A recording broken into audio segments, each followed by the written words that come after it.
Hello viewers, on today's news.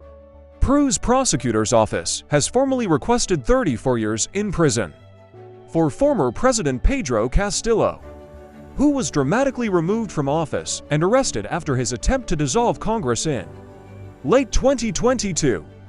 Castillo, whose removal sparked off months of deadly protests that hit the key mining sector in the copper-rich country, remains in pretrial detention. On Friday, the Public Prosecution Office wrote on social media that it sought the jail term for crimes of rebellion, abuse of authority, and serious disturbance of public peace in the request presented to the court. Castillo is accused of carrying out a coup d'etat. Castillo, a former teacher from rural Peru, elected in 2012, was the first leader of the Andean nation with no ties to the elites, and was hailed as the country's first poor president. Once he took up the position, the leftist leader was locked in a power struggle with the opposition-led Congress, and was accused by the Attorney General of leading a criminal organization involving his family and allies that handed out public contracts for money.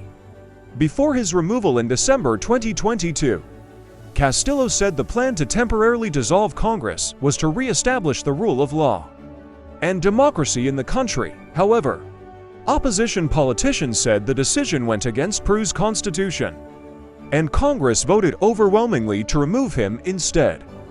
Castillo has argued that he was the victim of a political conspiracy between the right-wing opposition and the Attorney General. Never took up arms, he has told court hearings since his arrest.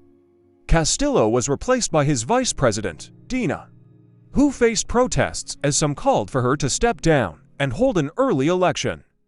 A crackdown by security forces killed about 50 people, according to an estimate by Human Rights Watch, which accused Peruvian authorities of arbitrary killings.